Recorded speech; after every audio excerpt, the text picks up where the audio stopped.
Typically, fan bases are varying shades of gray, but when it comes to Trapper and his mains, it is quite literally just black or white.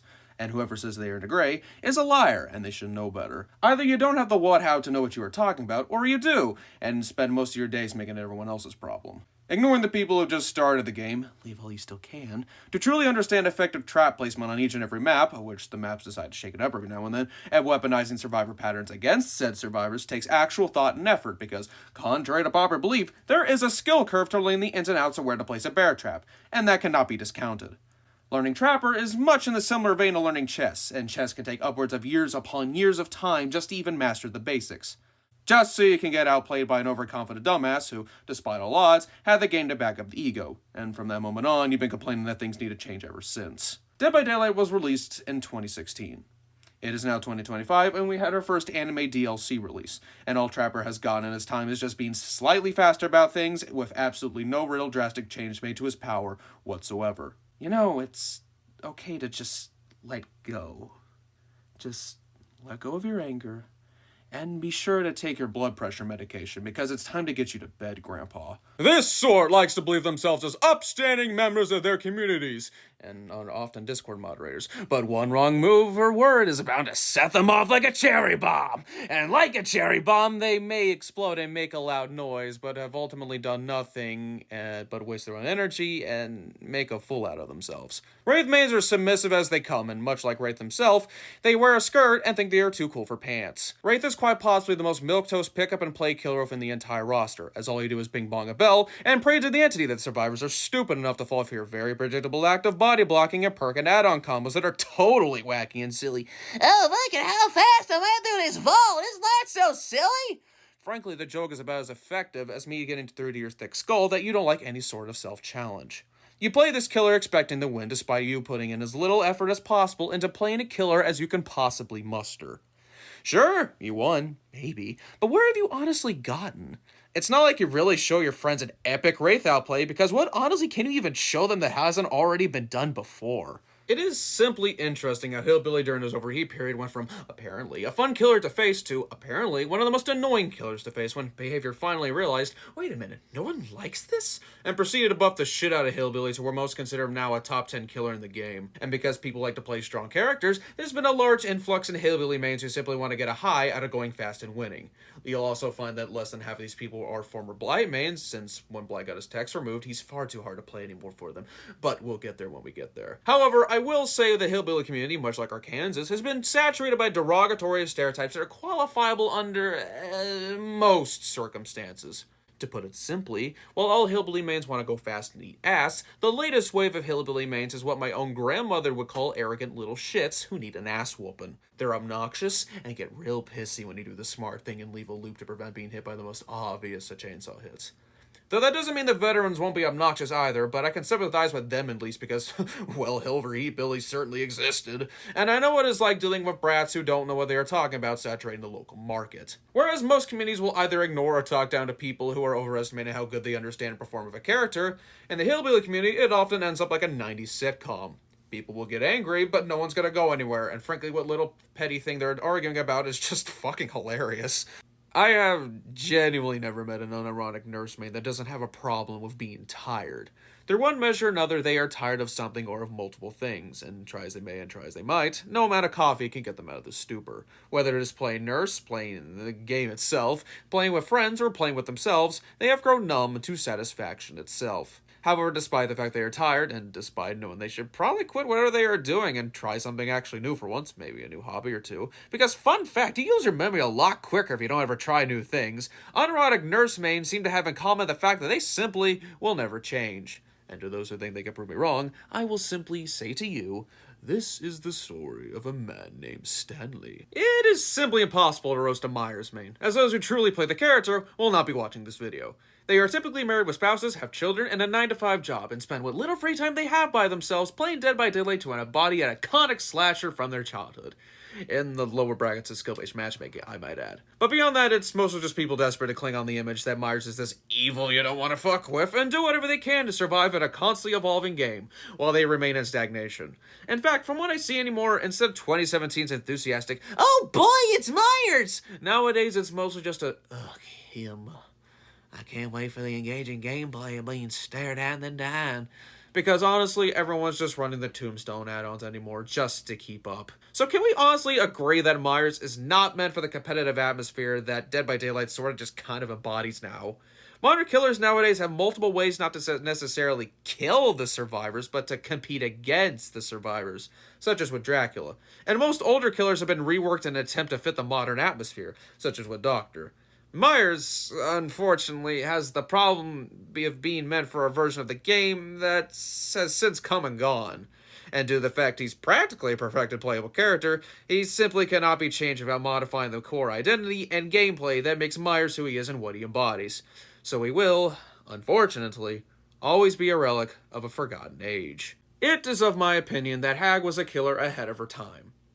And that time has since come and gone. The gen kick meta. And nobody even bothered to play her then when she was theoretically at her strongest. So why would anyone bother to play her now? While Myers is a relic from a forgotten age, Hag is a forgotten relic from a forgotten age, whose mains are doing whatever they can to get her into the spotlight, or have just given up hope entirely. Due to the fact that nobody genuinely plays her outside of just dicking around or just playing her for the first time and getting curb stomped to the dirt, there's just really not much to talk about other than just basic facts. She's an old killer. She places traps. Traps can be really effective, but also can be destroyed relatively easily. She's really good at camping and has really cursed cosmetics, but is just generally a boring killer even to just discuss because there's just simply nothing of note to even bring up as a talking point. I've looked around. People struggle to say anything about this killer or even her mains. They just go over similar points. Probably smart people. Cursed cosmetics. Camping. Boring, I guess. And that's it. There's no untold story here or anything whatsoever because no one ever fucking plays her. And what's more boring than a controversial killer is one that has nothing of note in the first place. What do you think I'm going to say? I could call you annoying. I could call you a sadist, maybe arrogant. But instead, I'm gonna roll that into one big nasty joint to light it while I call you a wuss. And someone needs to still use the training wheels on the bicycle because you somehow can't manage to figure out how to play the game properly yet. There are 12 different ways to find a survivor. Checking generators, checking lockers, checking high traffic areas, checking the basement, paying attention to crows and see if they flew up before landing down, scratch marks, blood trails, the sounds the survivors make themselves, killer instinct, aura reading, revealing survivors' location with perks and add-ons, and general intuition. But you, for some reason, play a killer whose whole power is one big giant tracking perk, and don't even try to defend the madness mechanic, because frankly, all it does is just spice up the skill check system for survivors, a mechanic that you don't have yourself, and provide a momentary annoyance. And the skill expression used on shock therapy could be used on something ultimately more impressive. Doctor nowadays really should be annotated as a killer who helps ease new players into understanding how the game works, especially since he's basically treated as base game content now at this point. And if that's what's going on here, good for you. This doesn't apply to you. But for the rest of you, your time is better off spent on doing something else. As, while Doctor is certainly good at teaching people how to be better players, he has little substance to his gameplay otherwise, and can be additionally considered a crutch because you need to literally prevent survivors from doing actions instead of preventing them from doing it naturally. So take off the training wheels, play a medium tier killer like Huntress or Hillbilly, and actually learn to ride the fucking bicycle. I wouldn't trust a single Huntress main with a gun. Reasoning is as follows. Huntress mains play a naturally experimental killer, and perhaps some of the most impressionable people known to man as a result. However, unlike some other parts of killer communities, they remain to be people, but we'll get there when we get there. They are easily impressed, say what you will about that, and will attempt to replicate what they've seen to the best of their ability. They'll often fail because they have absolutely no idea what they are doing, and are essentially just imitating like how a toddler would to a parent, but the fact that they made an attempt regardless is what is noteworthy, even if they hurt themselves in the process of doing it. That is especially admirable among the Dead by Daylight community, where everyone just does the same thing over and over again because it's the meta. Now, to be fair, they'll often run predictable builds and go for predictable shots, but that's just part of the process. How they cope with their failures, however, is a completely different process. I have not seen such a wide range of reactions to being best in a video game other from Huntress players. I've seen some just go all in on camping and proxying one person. I've seen some just go through actual meltdowns in game and in-game post-game chats. One guy just gave up and started spinning in a circle, but most just stopped playing entirely and leave the match. Hell, when 2v8 happened, my teammate who was a Huntress did it, and I cannot really blame him for it, as it was a lost match from the start. Hot take, 2v8's Mother's Dwelling sucks ass and needs a rework bad. Let not even yourself guess your next move is the motto of the average Bubba main. Your killer of choice's reputation for the most dastardly of plays precedes you, and your opponents know it just as well. So you're in the rather unique situation with a killer where the bar is set so low you can do nearly anything you want to without criticism. And of course, you have no fucking clue what to do with said power. In truth, you are indecisive and confused what you should even do, and when asked what you want to eat, you provide only potential options rather than a definitive answer. Hell, you're questioning yourself whether you want to even play Bubba, much less Dead by Daylight, and you're not good at math. Not because you don't understand the math itself, but because you keep second-guessing yourself and end up metaphorically fucking yourself. Attempting to figure out and take the path of least resistance will only end up if you make it harder on yourself. So just slow your roll and think for a second. Take a deep breath, in and out. In and out. There we go. Now just keep doing your breathing exercises and eventually get better about things. You'll know when you'll be getting better when you no longer feel the urge to play Dead by Daylight as much. John Nightmare really has been through the ringer, going through being nerfed into the ground twice and being reworked twice, to where the community consensus on him now is just a resounding, he's alright, I guess. And that generally describes his mains as well, and I'm not gonna lie. Freddy has long been considered as one of the most boring killers to either play as and or against since his release. Originally having a cinematic power, but the trade-off is that it gave survivors literal god mode and you nothing else. And then it proceeded to get nerfed for being too good at being useless. He was then reworked to stand an actual fighting chance, but as he started to get the ball rolling, the developers nerfed him to the ground again.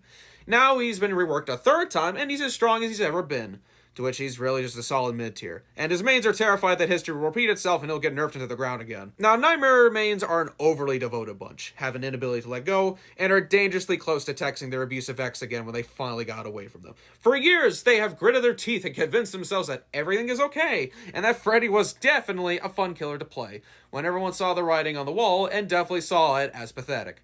But don't ever say anything because, let's just face it, you're too far gone at this point for anything that actually anyone says to you to even be processed genuinely and taken to heart. That being said, the third Nightmare rework is a success and has been universally acclaimed by Freddy mains, most of which attribute their attrition as a modern-day equivalent to the Book of Job. And frankly, well, they're happy, and they'll probably ride this wave until the game inevitably dies and closes shop within the next 20 years. And I honestly don't have a heart to break their happiness by telling them there's a whole roster of over 35 characters that aren't Freddy who they probably have more fun playing. They say you become what you consume, and like flamingos, they've gone pink from too much shrimp, which in this case is an allegory for pornography. No one chooses to play pig for fun. It is either because they have a challenge, or they want to see you get as angry and uncomfortable as possible. In truth, pig mains are Dead by Daylight's most successful trolls, as they both have an agenda and a mean streak. They are sarcastic, satirical, will talk about their fetishes to no end unprompted, will spontaneously roleplay, are horny as all hell, and half of them are furries. You will not meet a more degenerate community. Their goal in playing pig is not to win exactly, but to piss you off until you start yelling, "Fucking stop!" as your mouse hovers over the leave match button from all the bullshit specifically designed from their build to the playstyle to be the most obnoxious, annoying, downright dirty way to play the game. When a pig main asks to borrow your phone to call their mother, be wise and decline, because when you get it back, they will somehow have downloaded a gigabyte of gay shrimp onto your photo album because they simply thought it was funny. The age of irony, playing clown, and absolute toxic Neanderthals has since passed. They're just simply better killers for being toxic deucers with us since released, and in that time frame, clown hasn't changed at all, leaving only the people who just don't give a shit anymore about playing Dead by Daylight in a fast lane sort of manner. While most killers require some sort of precision or make or break a place, the clown, naturally, just doesn't care, and his kit allows you to be as experimental as you want while allowing you to be a little sloppy, and is a great casual killer to play because of it. However, ask anyone who understands a killer aptitude tier list, or cattle, and they will state how clown fucking sucks, and how he's not fun to play against. But the average clown main, or just even casual enjoyer, knows that, and just doesn't give a shit, and continues to play our equivalent to Fat Bastard anyway, because they only care for their own entertainment. And you know what? Good for them. They mind their own business and don't ask for much, which is respectable in a game where everyone bitches that their character of choice needs more attention. If you ever question your capabilities as a human being and feel useless, please take pride in the fact that you are not a spirit main. And if you are, I have some bad news for you, Pagliacci. When there is more respect for someone playing Nurse, the #1 most powerful killer in the game, than someone playing Spirit, there is a problem. You either like the character, like the power, or both. And the synopsis of all three is that you need a shower and a new hobby, young man. Anybody who has decent experience playing Survivor will know that playing against Spirit is like playing a string of carnival games. It's not fun, and it's totally rigged against you. So how does it feel to play a carny at this instance? How does it feel that every interaction with you just boils down to a glorified coin toss simulator? Not to mention passive phasing, which solely exists to give you free downs. It might be nitpicky, but all this does is just serve to confuse new players. And guess what? That's another person who hates Spirit now. That's not even mentioning that Spirit in of herself is an accessibility issue. It can even be considered pay to win, just because you so happen to buy a really good set of headphones, just so you can hear every little rustle of grass and the exact treble and bass of each survivor's moaning. You sick fuck. Barely anyone respects a Spirit main, and I certainly don't respect you either. The clown before you may wear the makeup, but you certainly are the real clown. Considering Legion is pick up and play as Wraith, you're probably wondering when I'll start ripping into Legion and start tearing out their livers and rib cages. The thing is, while Legion has the easiest initial hit, and second easiest initial hit in the game, they still have to clock in and put in the work as your average smelly hobo Joe. And yet you don't hear them complain about getting that second hit because they knew exactly what they were signing up for. Plain dumbass caffeine-addicted teenagers like to run and stab while spending their minimum wage on looking fashionable in a video game. The second part where they have to do janitor work is just simply part of the process of being a low-tier killer. They know what they are doing and they get straight to the point without whining or bitching because they have more important things to do, such as factioning under which Legion member they prefer and having mutual disagreements over who is the better Legion member. More power to them, honestly, as they somehow developed a positive political atmosphere among their own ranks when we all thought that was genuinely impossible. Oh, these are some devious little shits. Plague mains are professional cheaters. Oh, mind you, they don't actually cheat, but they look for loopholes and do their damn best to bend the rules to the point where they're only a hair away from actually cheating, and get a constant thrill out of it too, as failure to do so will ruin their perfect masquerade as a normal human being. They initially do this so they can feel as if they're one of the best in what they are currently doing the easiest way possible, and to convince others that they actually have talent, which, as dirty as it is undeniably a talent of itself. They might as well be part of the team for Ocean's 11. That being said, Plague is one of their easier endeavors. She doesn't regularly appear in the killer rotation, they can use anonymous mode, and Plague is a naturally good killer in her own right, as she makes a core mechanic of the game, healing her bitch. As such, they will always run exclusively meta in terms of perks and add-ons, and will always play in the most sweaty way possible, as if they're in a competition where the loser will be fucking killed and have their heart removed for a transplant or a glorious orange American emperor. And if they're not doing this, they're not a Plague main. Either they got bored, or they wanted to play a killer they're not experienced with, or they just like big women. In any case, don't play cards with a Plague main. And if you're a teacher or instructor who finds out that one of your students is a Plague main, assume they are cheating on each and every exam and test, and fail them immediately until that smirk on their face is completely dissolved. Ghostface mains look in the mirror, wink at themselves, and wonder why their sixth girlfriend has dumped them. Clearly, there's nothing wrong with you. She just had bad taste. For a Ghostface main, their hobby becomes their lifestyle, and as they become more and more competent, the more their ego inflates until they think they are smarter than everyone and become an unlikable narc. That is, until someone eventually comes along to burst their ego balloon and reality sets back in. What's unfortunate is that they don't often learn that their behavior is very degenerative, as they tend to fraternize and stroke each other's egos, while also breeding an elitist mentality among themselves, shining away whoever dares play Ghostface for fun, as if that's not something you're supposed to do in a video game. And thus, the cycle repeats. Their pride turns into hubris, and they learn the hard way that they are not invincible, and proceed to have an existential crisis, rinse and repeat. I will not shy away from the fact that Ghostface is a very stressful killer to play. Hell, I used to play Ghostface but regularly before I had to just eventually throw in the towel because I found him just too demanding to play against people who know what you're doing. You will need to play near perfectly just to even decently hold your own. And I get it, sometimes shit gets rough and it feels like everything is out of your control. After all, you are playing a killer whose power is entirely reliant on your ability to make use of it, and you are giving absolutely nothing else and told to go make do. But that will never excuse you for being a whiny bitch and having man tantrums. Maining a fair and balanced killer that doesn't get played often doesn't exclude you from being a douche. I'm aware that Stranger Things left the game, and people lost their minds and wanted it back. It eventually did come back for ulterior reasons unrelated to them, but Demogorgon is easily one of the most overrated characters in video games that I've ever seen, hands down, and is brought up more as a talking point rather than the character that people like to play, such as Sora from Smash Bros. Ultimate. While acknowledging that Demogorgon and Sora have different critiques to be applied to them, the fans of said characters will defend every part of each character from criticisms for the reasons of, you're just a hater, and you need to grow up and let people enjoy things, which will never not get annoying and earn the most genuine of eye rolls. You clicked on this video and saw the title, and I'm pretty sure not a single thing about this is false advertising. So if you get angry and do the same thing with me, I think it says more about you than it does about some random dipshit on the internet who has your attention currently, which would happen to be me.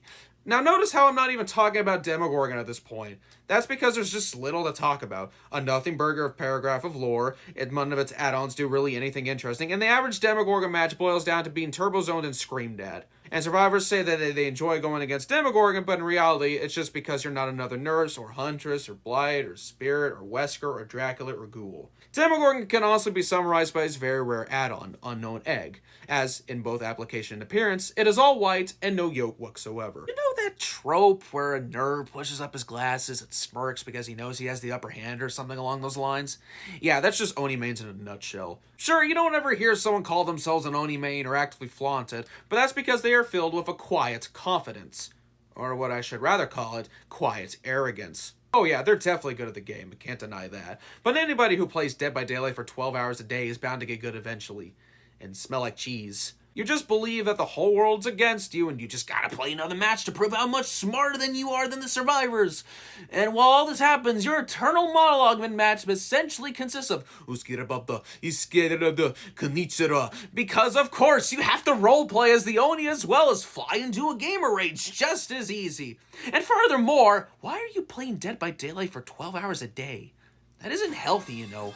Open your windows, go outside, get a new hobby, actually practice your social skills, because unlike what your animes may show you, things in the real world will not be handed to you, but it's not as scary and as dismal as it looks. Your mom does love you, so show her your gratitude by not playing games or watching anime as much. And, you know, try spending time with your family, maybe tidy up your room and clean the dishes for once. You don't have to do all of this at once. After all, even small cautious steps up the mountain is still progress. By ignoring me, which of course you will, and thus continuing down this path, you are demanding that your entertainment be the collapse of yourself. So trust me, in due time, and in attempting to make an effort to step outside your comfort zone and grow as a person, you'll be feeling better about yourself more than whatever mommy ASMR is telling you how to feel. Back in the olden days of yore, the version of Deathslinger we have was what I affectionately refer to as Facelinger, where ADSing was essentially instant, and because of the trick shot potential then, the community was completely saturated with egotistical morons who overestimated the skill. Nowadays, Deathslinger mains deal with the fact that the developers broke his fingers and lowered his ADS speed, which for some reason drove away a lot of his player base. So what's left of Deathslinger mains in the modern day is just the sad souls who are chronically depressed and are usually their own enemy. They know playing Deathslinger is affecting their mental health, especially among the older ones, but unfortunately they are addicted and continue to chase that high of playing well. However, they only will remember the times when they miss an easy shot or opportunity, will have a tendency to scoff off any good shot or play as mere luck of the draw, as they pull off shit like this. It also doesn't help that Deathslinger, in one way or another, keeps getting shadow nerfed, whether through the recent deep wound changes, map collision just deciding not to cooperate, or even just trying to be fashionable as his own cosmetics technically can be a liability, as none of his gun cosmetics are truly accurate except the stock rifle. With all of this considered, this geriatric old man has really nothing going on for him except a gun that works half the time and a broken leg. Getting left behind further and further with every patch, while killers who carry an actual form of plague into the match with them are literally mutated crack addicts and are the embodiment of goddammit an anime exist. We live in the timeline where having Silent Hill as licensed content is not considered one of the coolest things of all time. And I'm disappointed by the entire Dead by Daylight community for not making a bigger deal of the fact that we have this at all. You know, I still remember watching the 4th year anniversary live stream as they showed off the Silent Hill trailer, and I won't ever forget how people in the live chat were disappointed. I remember one comment specifically saying, "No one was asking for Silent Hill, we wanted Jason." Granted, YouTube comment sections, especially the live chats, are perhaps one of the biggest breeding grounds of moronic toxicity and bot bait, but this was before bots really became a problem on YouTube's platform, so I was just getting pure unfiltered stupidity, which I'm pretty sure is an example that could still be applied today. Pyramid Head players are few and far between, much less mains, and despite the fact he's apparently played a little less than middle of the road in terms of usage, you rarely ever see someone play Pyramid Head, as I've seen more Demogorgons and Dredges than I've seen Pyramid Heads, despite the fact them technically being played less. In fact, I don't remember the last time I even met someone who mained Pyramid Head. I remember seeing Cheryl mains. Hell, I've even seen James Sunderland mains. But I've never seen Pyramid Head mains, which is strange when you think the mascot of psychological horror, who's also built like a brick house, would be more popular, especially considering how horny the Dead by Daylight community can be. But everything in regards to Pyramid Head just remains quiet. Like, you're not supposed to talk about him. It's all really just kind of paradoxical, and it doesn't make any sense to me because Pyramid Head is one of the most cathartic powers in the game if you know how to use it, and you cannot tell me otherwise. But I cannot deny that Dead by Daylight has certainly outgrown this character, as he was designed for a slower-paced game that he will rarely ever get in 2025. Without perks that slow down the game as much as possible, and even then most of those perks have been completely gutted by now, everything nowadays is just go fast, eat ass, and go next. And Pyramid Head barely has enough time to get his boots on the ground before the first 4 generators are repaired.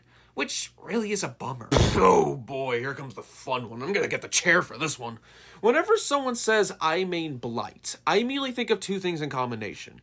That scene in Toy Story 3 where there's an entire shelf of Buzz Lightyears, and Squidward saying, how original. There is not a single more influenced community out of the Dead by Daylight killer community collective, and there's an influencer that immediately comes to mind as the driving force, being Lilith Omen, the unfortunate Jesus Christ of these sheeple, of which they all aspire to be, giving them a confidence they do not deserve. The tenacity of Blight mains to win is only balanced by their own hubris, even among the better Blights, to where they believe themselves as gods of the game, even though they're missing the majority of their lethal rushes, especially when all the text got removed. And trust me when I say this, they don't like it when they lose. There are a lot of pompous morons within the Dead by Daylight community, and believe me when I say this, the majority of them are concentrated within the Blight sphere. Have you ever met a community that weaponizes having good vibes just so they have to admit the fact that they're bad at the game and are being a dick about it? Well, that's just the Blight community in a nutshell. Oh yeah, since I brought it up, let's talk about text. Oh, and before you go, well, you don't have the experience, but broadside you don't have an opinion, you better be charlatan. Well, let me show you, Buster. The raw footage of me playing Blight on the Switch. Yeah, who's the real monster here? This is my very first Lethal Rushdown. Look at me go! Oh, and I also watched Lilith Omen as well. Hell, I was even in his Discord server at one point, and I'd probably be a different person today if I didn't get randomly banned. I was ironically too spicy for them. Though I genuinely don't know why I was banned or who even banned me, but to whoever did, let me say this. I want to genuinely thank you, because I would have become this very stereotypical Blight main instead of who I am today. You, whoever you are, have my prayers. That being said, I don't know how many fucking Blight techs there are, or even how many are left, because I stopped giving a shit about a Blight a long time ago. But I can tell you that Blight is the most exploited killer in the game. Hugs tech, slide techs, literally manipulating the settings on your computer so you can do flicks easier tech. If something was exploitable, someone was invested in Blight enough to find it. And I know somebody will say this, keep in mind, by and large, exploits will not always should be met with a negative connotation.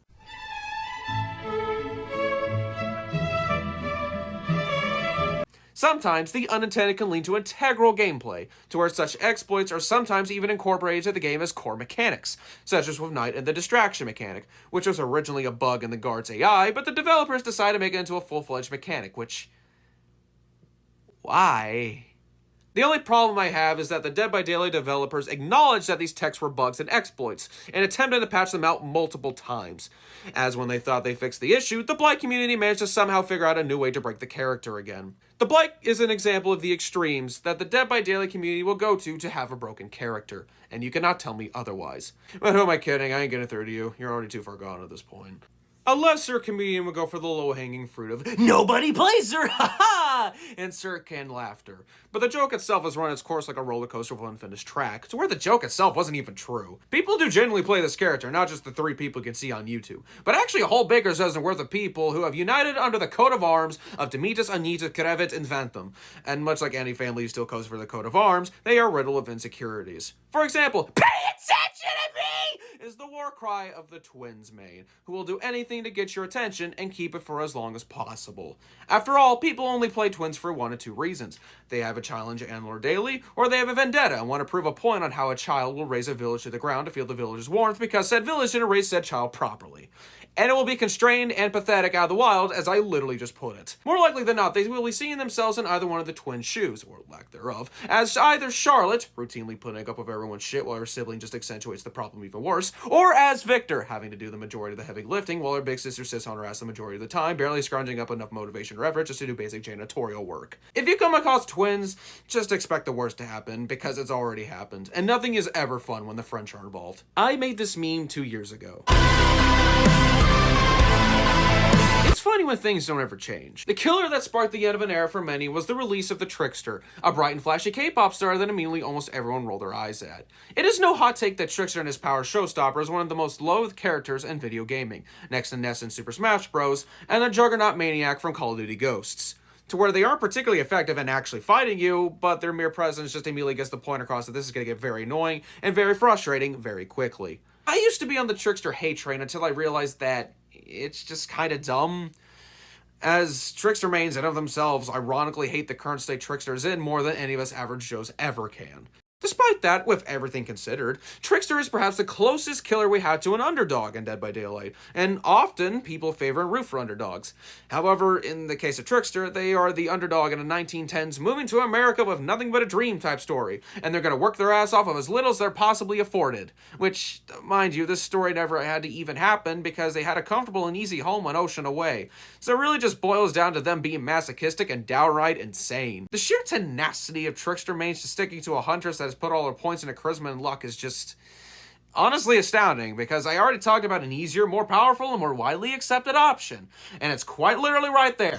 And for that reason, Trickster will always play second fiddle when compared to other range killers, as anything he could do, Huntress already did better, while Plague and Deathslinger pick up what's left. If you smack a Trickster main hard enough on the ass, congratulations, you have a partner for life. Nemesis is another pick-up and play killer in casual's choice, being stripped significantly in his intimidating presence for both Resident Evil games, to where the only name that could reasonably fit him was Nemesis, to an absurdist comedic horror riff by Samuel Beckett, where he runs funny and makes everyone his whipping boy. But that isn't inherently a bad thing. Nemesis, and killers like him, is one of the many point twos as to why Dead by Daylight will never have a serious competitive scene, because they decided to bring along gambling, as he's carrying a roulette table in the form of what might as well be two French tourists who lied about getting all their shots, and someone undoubtedly is going to play him if the esports scene ever gets revived. Nemesis mains might as well have a beer in one hand and strangling the neck of a rock guitar in the other, even if they don't know how to play it, and more than likely live in Utah. They also have a high chance of one of their all-time favorite movie actors being Tom Cruise, Jason Statham, or Keanu Reeves, and their thought process might as well consist of constant and indeterminate guitar riffs. In short, they are here to have dumb fun. Because, unlike most killers, Nemesis is a killer we could actually go on autopilot for most of the match until you need to actually wake up and think about something, of which they often come to the conclusion of just using the tentacle, but I wait first! Nemesis is also known for his tunneling tendencies, but I'm here to inform you that most Nemesis mains don't actually ever mean to do it intentionally, as their strategy for success is just wander the trial until they see a survivor. Any survivor. They ain't picky. And if you, for whatever reason, get pissed off and salty at them, more than likely they will either react in confusion or just go along with it, because not even they can't agree with you that Tentacle's piano riff hitbox is just absolute bullshit. Oh, he's actually gone.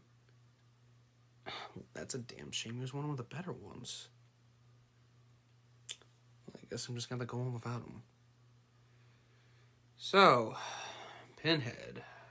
Pinhead is perhaps the most well-constructed and respected licensed killer in the entire game, and perhaps the best licensed killer to immerse you into the role of the killer you are playing.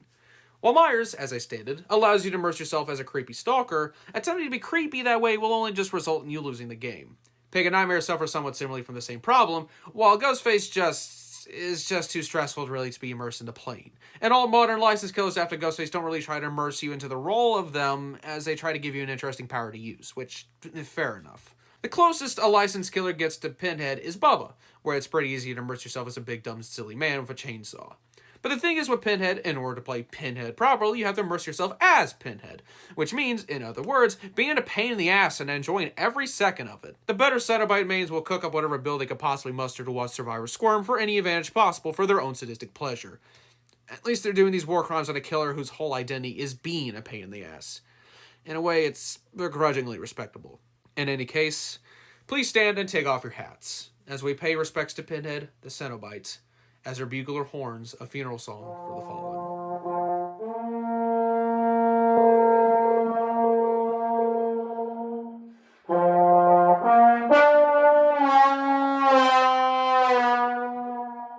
I could going to think of at least one thing for each killer that I go all in on and go to town with. But with artists, I'm drawing a complete blank on what even to talk about. She isn't straight up boring like Hag or controversial like Skull Merchant, or even as notoriously unplayed or forgotten as Twins, to where they ironically wrap around to be memorable again. The only reason Artist has any relevance almost 4 years later after her release is her perks being literally meta-defining, to which you would think her, being attached to these perks, would make her more popular by proxy. Not to mention, she is a powerful killer in her own right, with the strongest ranged anti-loot power in the game. Yet somehow she is literally a bottom 3 least played killer in the game, and I don't really know why. I'm just straight up ad-libbing at this point. I just don't know what to say. I mean, I guess I could share my experiences with artists. I mean, I used to be an artist main back in, 4 years ago. And I remember a little server got constructed around this time. I think there was like around 50 people in it. Yeah. I don't remember the name. I think it was literally called the Eyrie of Crows. I think that's what it was literally called. And there was just a bunch of new artist mains there. And we were just sharing new things we were discovering about the killer and certain perk combos and whatnot. And that server was one of the reasons the Dead Man Switch build got pioneered with the old... When it was... Dead Man Switch originally had an obsession mechanic that got removed. And we were figuring out how to tweak with that. The thing is, one day, moderation just kind of went away, and next thing you know, there's a bunch of furry shit, and it got really degenerative really quickly, to where I just eventually just had enough, and I didn't want to touch that server or artists with a 99.5 a poll. Because, holy crap-oly, that was a thing I've seen. I don't know if that server exists anymore. I highly doubt it. Considering how artist mains just kind of are non-existent anymore. Yeah, I don't know. Artists really is just kind of an anomaly. I'm sorry, I just got nothing.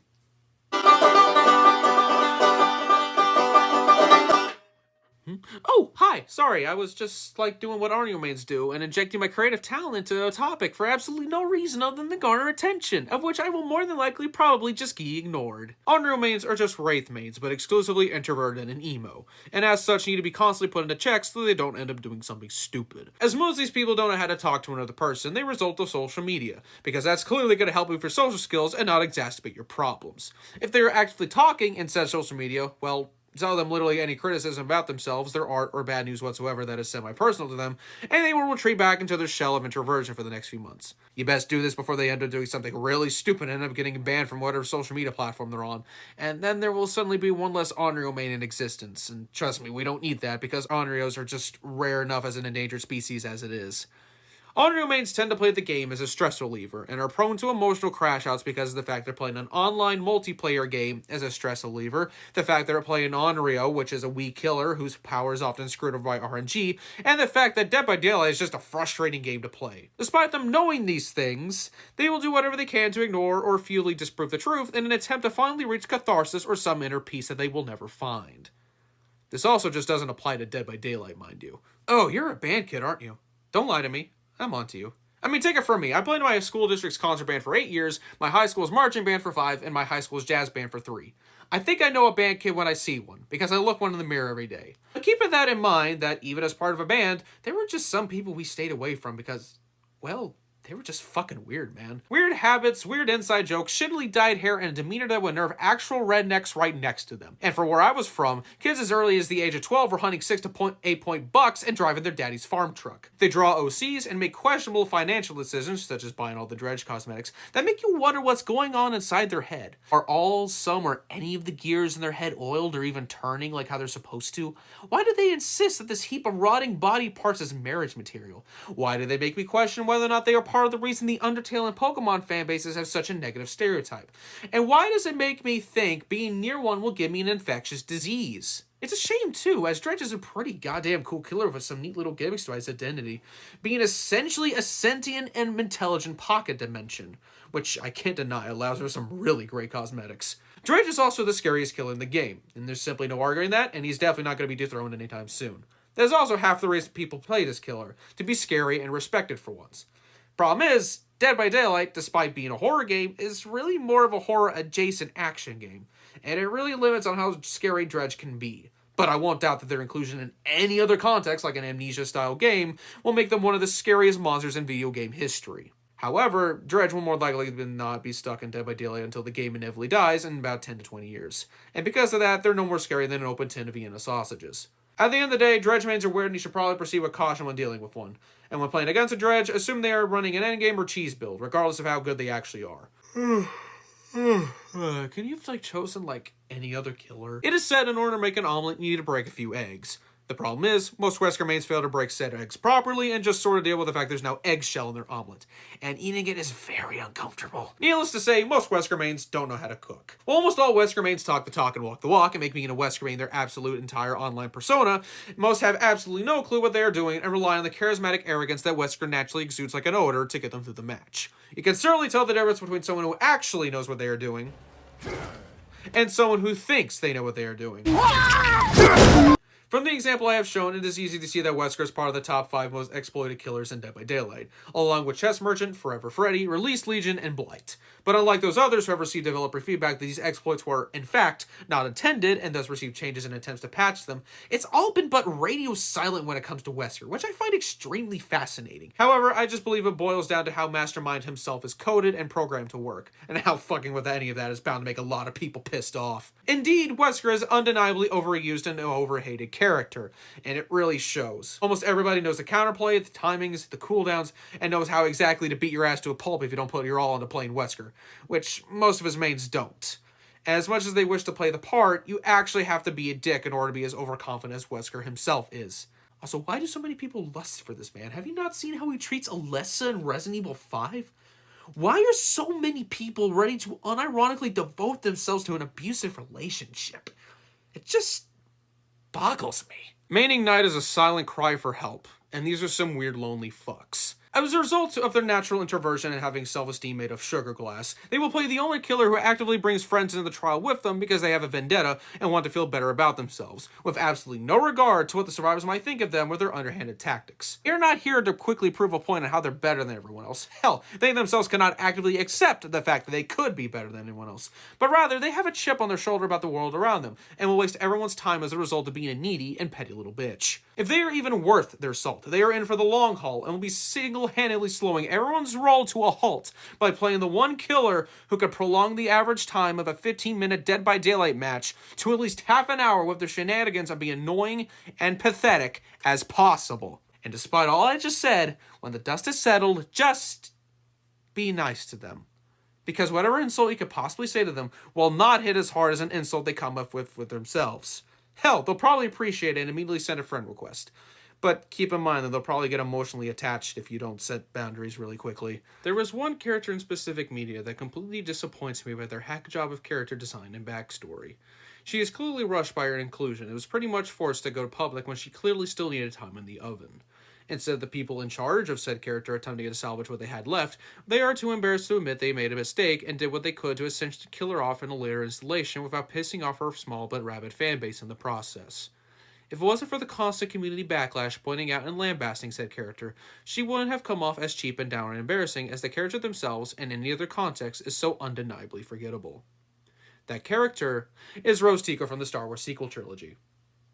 Skull Merchant takes second place. As that overused Dr. Doofenshmirtz quote goes, if I had a nickel for every time that an undeniably poorly written and designed character forced a way into people's hearts and was met with instant community backlash that also happened to fit the independent woman stereotype and looked Asian enough, I would have 2 nickels, which isn't a lot, but it's weird that it happened twice. However, Skull Merchant is certainly the lesser evil of the two, but is greatly exaggerated to where it would fool the common man into believing she was Satan himself.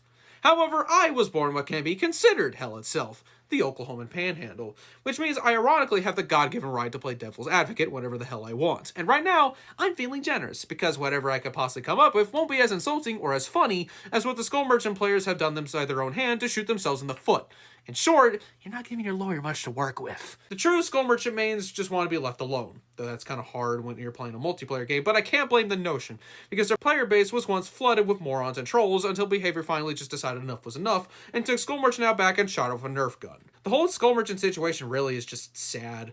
It's just a bunch of morons colliding back and forth about issues that no longer exist but are continuing to be brought up due to reputation, and people just not wanting to actually learn the whole story of what they're being angry about. Classic politics. There's more to it than that, but honestly, I just don't care. Strip away the controversy and Skull Merchant is just as forgettable as any modern Disney character. I may be a terrible attorney, but your best bet at getting your life back on track is just pleading insanity. Singularity mains are the type of people to play cookie clicker in the middle of their intro to chemistry lecture. Singularity mains are the type of people to scroll through TikTok, find it boring, close the app and turn off their phone, only to turn on their phone again and look through TikTok not even 10 seconds later. Singularity mains are the type of people to play a video game that requires constant attention and focus while watching this video, or even putting on a second video, because it was a deliberate decision not to include B-roll footage of me playing killer throughout the runtime of this video to prove this very point. Yes, I'm that petty. The average Singularity main requires constant stimulation to even function, to where they can effectively juggle and multitask, and Singularity just happens to provide the most bang for your buck there. The main reason why most people don't play Singularity is because of the constant amount of stimulation that you have to process at every given moment if you want to be consistent with this killer. So if you ever wonder why no one ever plays Singularity, it's because the killer quite literally culls its own player base by a form of natural selection. This is why I believe judging someone how well they play and understand Singularity's power should be part of the test that concludes if someone has attention deficit disorder. This has naturally led to those few Singularity mains out there who actually main the killer to be a bit big for their britches. And to them, I say, stop your shit, you're not better than anyone else. The only reason Singularity's playstyle clicked inside your head is because you already have an acute ADD problem and needed a fix, or you developed an ADD problem because of Singularity, and now you're stuck here with us. Either way, not being able to hold a conversation without scrolling through your phone and TikTok is not exactly a superpower, as it is being super rude. I remember being in band camp with a depressed e-girl to my right, who I'm pretty sure is in jail for drug trafficking, when I first saw the announcement trailer on my phone that Alien was going to be in Dead by Daylight. As someone who adores sci-fi horror, classic horror movies, and has Soma as one of their personal favorite video games of all time, needless to say, I was hyped, and so was many other people. But low was the fact that we didn't start the fire. Needless to say, in Behavior's attempt to make a cinematic killer, they accidentally dropped the ball along the way, disappointing most people, especially due to the annoying little bastards that are the flame turrets. This left the Xenomorph camp a small little group of desperados who just really like the character but grit their teeth at the power because, just face it, you're not happy with it either and just learn to deal with what you got. Despite their stubbornness and unwavering devotion, Xenomains are some of those normal, level-headed people out of most killer mains. They are fine with compromise and don't lose their shit after experiencing a minor convenience. The flame turrets may play a part in both of those, as there may be one of the most humbling inbuilt counterplay functions to ever grace the gaming world. And if they're still complaining about the flame turrets, then they're not a Xenomain, rather just some degenerate who plays Anthro killers, and are the core reason why the Xeno Queen has been such a profitable skin, because they have nothing else better to do than get a hard-on by an animal that stands on two legs. But beyond that, it's almost like Xenomains are rational human beings playing a video game for fun. What a mind-blowing concept. Oh, how the mighty have fallen.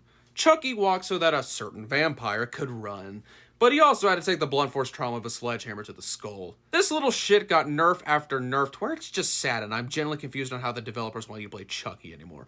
Keep in mind, this killer moves at 4.4 meters a second, whereas other killers who fall within this movement speed have ranged options, teleporting, or essentially teleporting. All Chucky has is being really short and a really shitty cloak and dagger gimmick, where he has not one, not two, but 3 separate tells to identify him with. And then there's Slice and Dice, which honestly doesn't even seem worth the use half the time anymore. To me, it's like the developers' intent for the whole having a third-person camera and being a short king gimmick is supposed to be the core feature of the power, which would be fine and dandy if a certain vampire didn't decide to steal that for his own kid, and just so happens that certain power of that certain vampire's power is just literally better Chucky. So what does Chucky really got anymore? Being a vulgar little shit, I guess. Chucky, undeniably, is practically oozing with personality, as he got a voice line for essentially every situation, most of those which are insults. And the problem with that is, survivors usually have fragile egos and often take said voice lines personally and attach Chucky, being a dick in the game, to people playing him also being a dick because logical fallacies. And it's more likely than not part of the reason Chucky's in the sad state he is today. Chucky mains anymore are really just bitter and unable to let go, as they watch their favorite character get fucking shot multiple times and were helpless to do anything about it. And since Xenomorph got such backlash for being almost nerfed into being completely useless during the Tokyo Ghoul PTB, they will forever be pissed that the Dead by Daylight community will never help Chucky like they did with Zeno. And honestly, I don't blame them. Alright, flip the script. I'm gonna glaze him like a donut. This is the best killer in Dead by Daylight. In fact, it is everything that modern Dead by Daylight encompasses. Dark, goofy, weird, morbid, and just outright unexplainable. All Things Wicked is just objectively the best original content behavior ever released. So, of course, they laid off most of the people who worked on the chapter because they simply did too good of a job for company standards to uphold.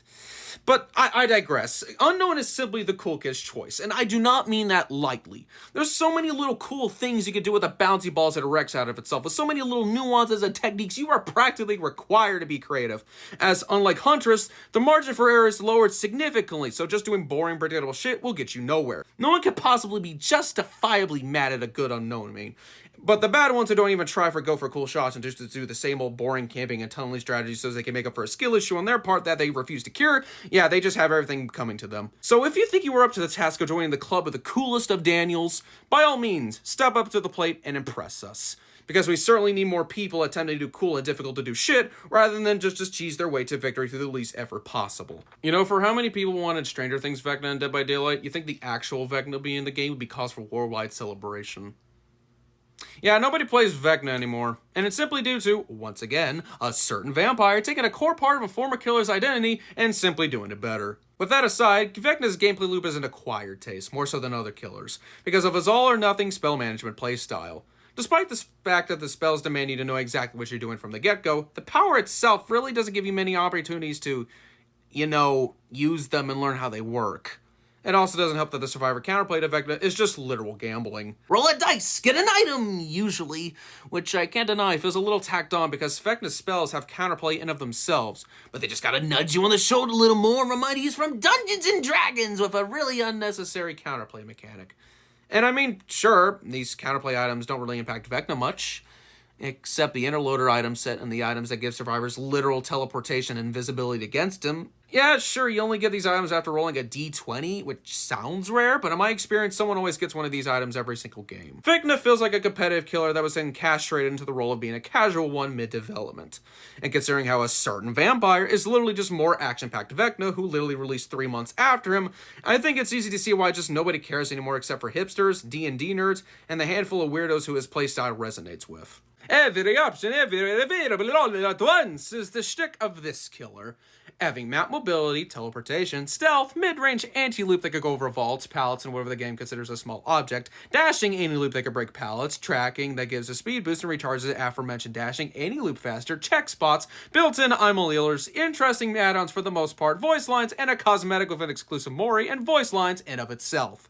All of these things most killers would die to have if death was not an escape, just so the average Dracula main could stick to one of Dracula's forms the entire game and then barely touch the other two. Dracula mains are people who go to buffets just so they can have access to every option possible, but then only get the same thing every time because they are too afraid to be disappointed by new things. So they often leave the other two of Dracula's forms as a just in case, instead of treating them as part of their stratagem, which is what they should be doing. Oh, but you can't point that out to them. They get real pissy if you do. It's funnily enough that on a killer that is a shapeshifter, the people who play him tend to be blame shifters, because it's totally not them doing the same thing over and over again and expecting the same outcome to happen, despite the fact they literally have the option to change their gameplay on a whim. No, it's because the sun was in their eyes. It's because the survivors brought overpowered perks. Never their fault, because they're playing their best man, and he's downright perfect. Which I can't fault them for thinking, since he's literally power creeps half the killer roster, and he's also a fun killer to play because of it. Also, can we just talk about how many people just genuinely want to bed this man? I mean, it's so much so that if Dracula wasn't such a drama king about his wife dying and decided to try again instead of being an incel, he would have a treasure trove of people to choose from. Which just goes to show another example of people in this community are attracted to people and things that are really bad for them. This guy probably also has vampire AIDS. It's probably half the reason his wife died. I mean, would you admit that your vampire AIDS killed your wife? No. No, you wouldn't. well, at least you're not even bothering to try and hide it at this point. A normal and more innocent person will most likely go, oh, this person likes dogs and or wishes to know what it's like for the pet to mind them for once. But anyone who has the unfortunate fate within the Dead by Daylight community for long enough will know that the truth hides in plain sight. But first, a little history lesson. One of the weirdest documented phenomenon was during the Doomed Course public test build, when people rightfully constructively criticized, for the most part, that Houndmaster was a weak killer who needed buffs and had a few problems.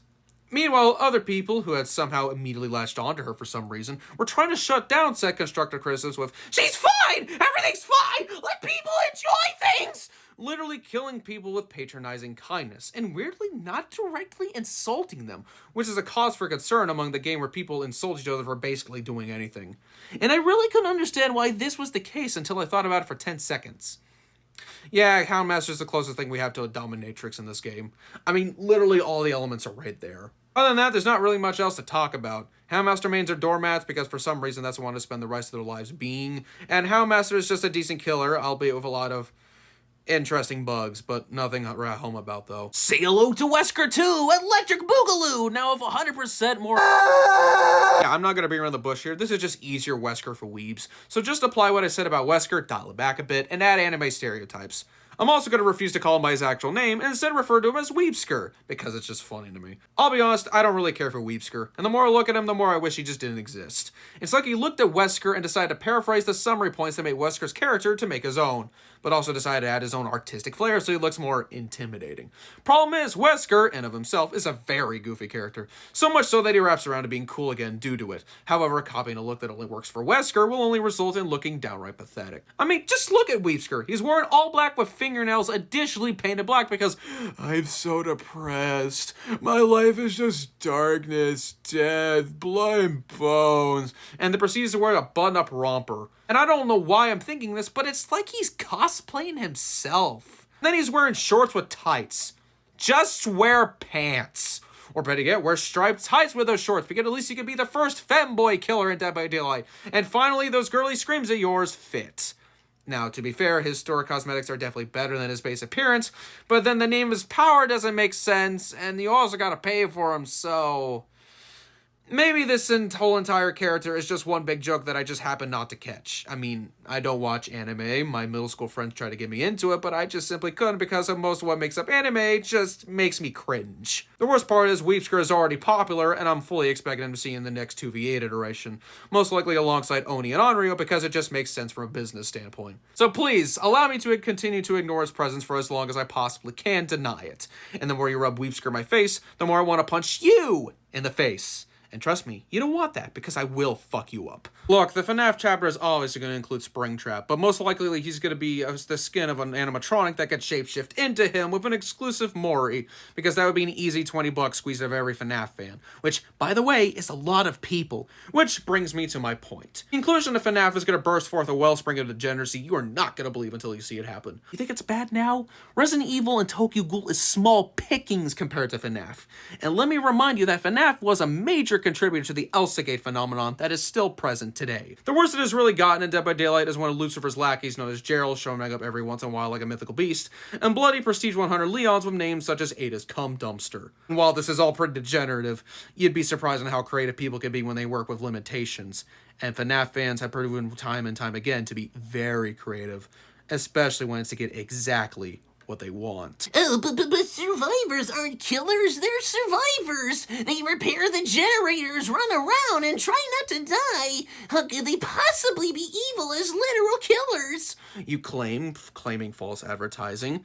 Well, my little dipshit, let me tell you why. One, because I know someone's gonna bitch about the fact I didn't cover survivors, despite this being killer focused. And two, just because survivors don't inherently have weapons readily available, doesn't mean they can't be as or even more sadistic and twisted than their killer competition. Sure, not everyone is out to remind the killer what being bullied in middle school is like, but that option is readily available regardless. Another option that is just as available is completely making sure the killer has no agency whatsoever through the right combination, intuition, and strategies. If a survivor plays just right, they can prevent anything the killer could possibly do to them.